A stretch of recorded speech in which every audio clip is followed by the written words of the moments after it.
Okay, Dylan. So, looking at the Nocturne here, the things I would probably recommend that you look at this week. One of those is going to be dynamics. So, I'm looking here at the beginning of the B section.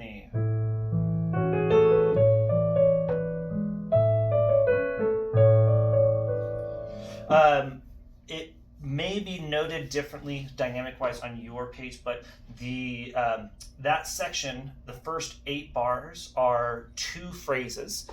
Each phrase has like an A part of the phrase and the B part of the phrase. So the A part of the phrase for the first section would be,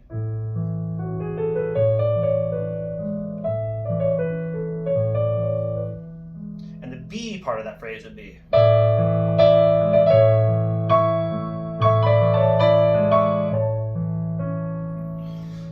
One thing that I don't know if we talked about is that B section, the second half. So we're looking at these 2 measures here, and then these 2 measures here. And I'm using a different arrangement of yours, so probably going to be a different spot on your page. But those should be slightly louder here. On my version, they're actually noted as mezzo forte, but you can use your discretion. So it should start soft.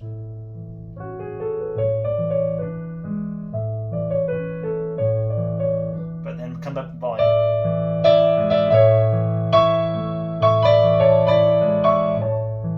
Then back down.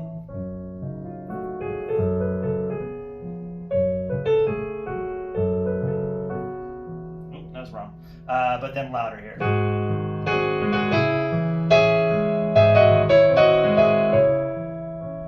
then we're going back down to piano. And even softer. And you want to still, even though we're kind of pianissimo already, we want to still bring it down.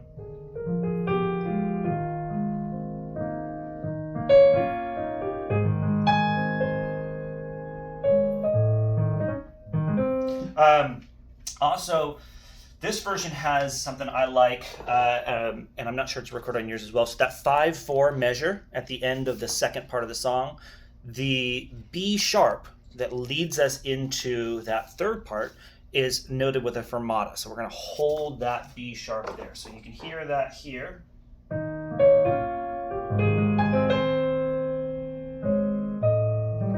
So you're going to hold that a little bit.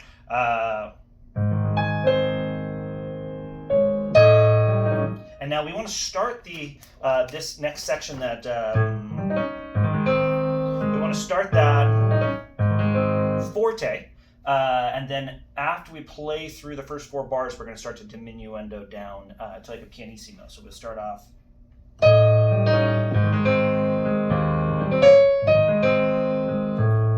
Start to get quieter. And quieter still.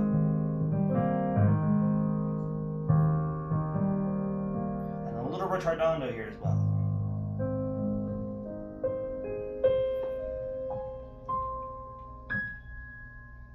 Make sure you hold that note before you start. Almost like it feels like the song's ending. It kind of surprises the people. One other thing I like to do here, if you for the arpeggio.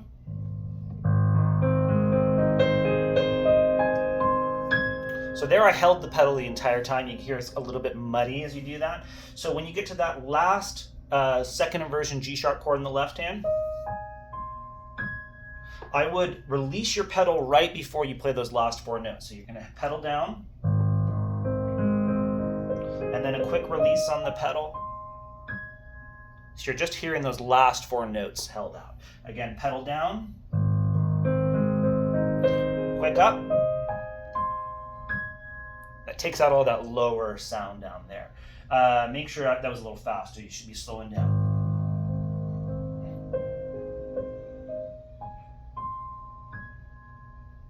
And hold it. Then there's a rest, so you want to let all the sound out. Make sure you don't bleed that high G sharp, and don't let your pedal continue to hold that. You want to hit that, hold it, or quiet, and then let the pedal off for just a second, so it's total silence. And remember that notation there, dolce, sweetly, so it's just like it's kind of crying a little bit.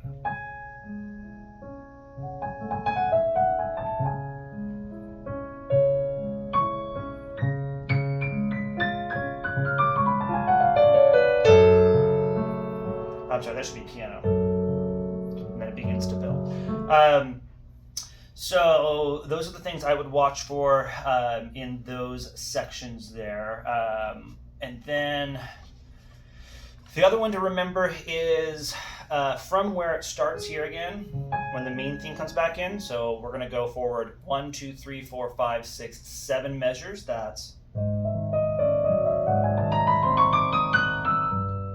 So remember that timing. I'm going to do it a little slower because we're playing those as quintuplets over the 4. So it's 5 against 2. So it's kind of got a weird time. You have to just kind of play it until you get used to it. But it's the hemiola. But then 1, 2, 3, 4, 5, 1, 2, 3, 4, 5. Right? And we are building up to a forte there. So we're going to start kind of soft. Let's see.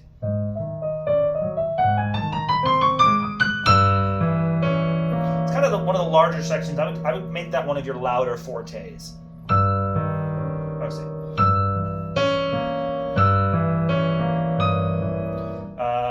Fingering wise,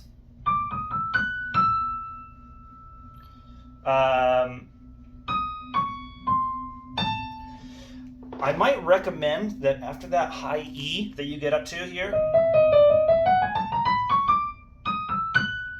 so I think the fingering I gave you had the middle finger there, but I would recommend that you actually tuck your thumb and hit that high E with your thumb, because then you can cross your middle finger over to the D sharp, end with your thumb on the B sharp in the next measure. Now, this is where I would then pick your hand up and strike that E with your pinky.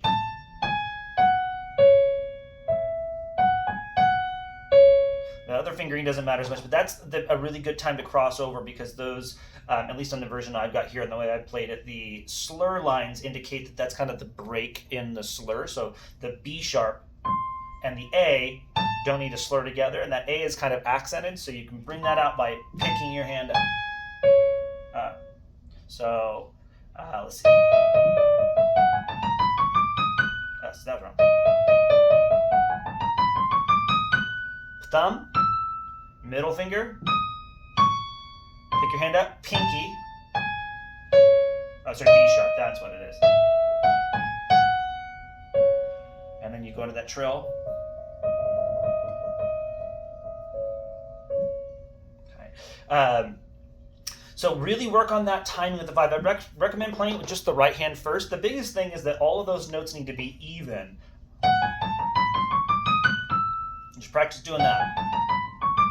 Remember to end with that thumb there. Once you get that even, then it's just a matter of playing it with the left hand. Make sure the left hand is even, and then speeding up or slowing down the right hand until they end at the same time. Remember that stylistically, it's supposed to sound like 2 voices, so if the right hand ends just a slightly early or slightly late, if it's done well, it can actually add to the kind of sing-songy, more dolce feel of that. So it's not like it has to be strictly exactly there in perfect timing. It's almost like a fioritura, so the timing can ebb and flow a little bit, but you do want to make sure that right hand is basically consistent all the way up there, at least for the way we're playing it. Every single arrangement of this song that I've seen has a different rhythmic notation there. So if you get, I recommend you learn the way that I have it, but if you can get that down and you want to try to experiment with your own rhythms, feel free to do that. So I'm going to play through, just because I know, again, every version's different. I'm going to play through the B section, C section, and then the recapitulation and ending. Recapitulation is just when they go back to the original theme again. So you can get a feel for all of things, kind of how I would recommend that you do that. So I'm going to start from here. Nice and soft. A little louder.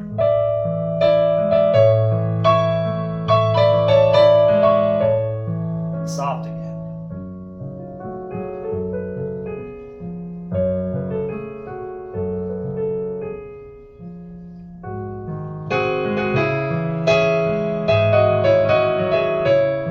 And soft.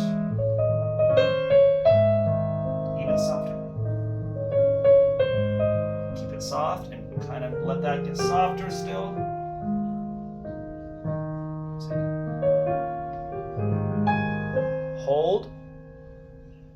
forte.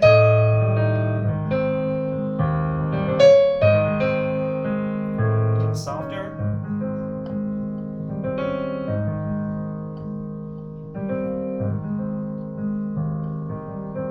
I like to slow down a little bit going into that. Pedal up. And hold that note. Brief rest. Oh,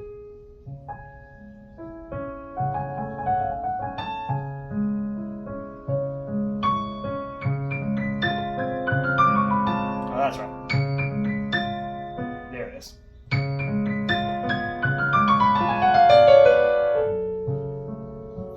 I'm going to do that recapitulation again, though. I've always gone to a more of a mezzo forte there, and that might be the way it's notated in your version as well. I'm going to go ahead and stick with this arrangement and let that go softer. So we're going to, this whole walk, we're going to go soft, and we're going to let that forte come in a little bit later. So I'm going to do that recapitulation again.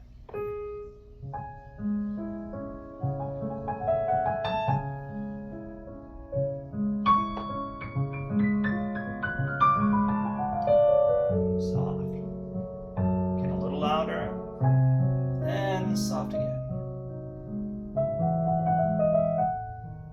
We're going to build.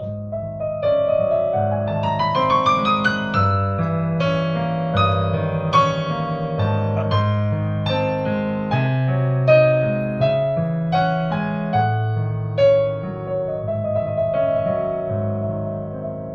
Going down to that piano. This one.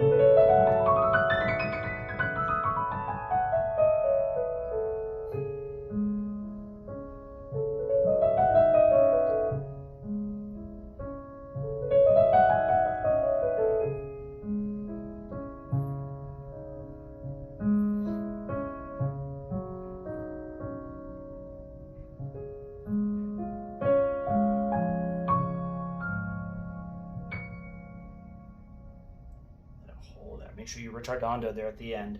I'm also even noticing as I'm going through this version, there's actually even notes that are different. That's the beauty of a posthumously published piece is there's no final authoritative version that Chopin did said this is the way to do it because it was published after he passed away from his notes.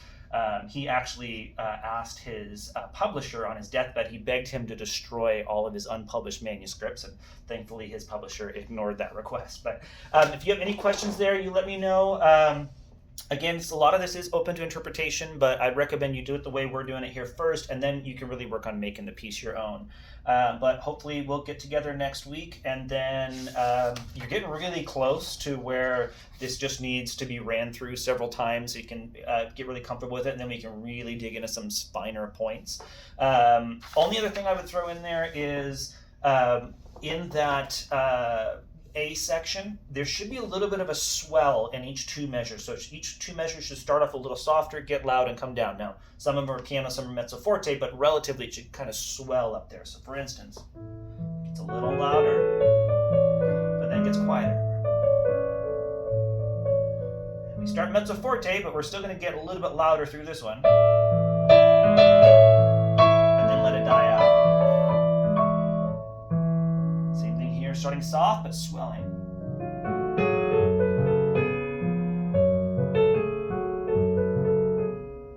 And then mezzo forte. And then softer. Make sure you get the timing on that as well, because I know we've looked at that. The first one is with the left hand, it's right on the beat. But then it leads the beat. So it's together. Then the right hand by itself. Slowly would be.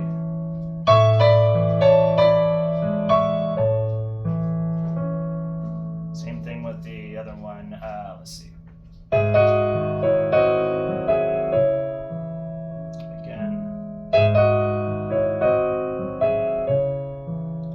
Very bouncy, has a really Slavic feel to it. So I will look forward to seeing you next week, and keep up the practice.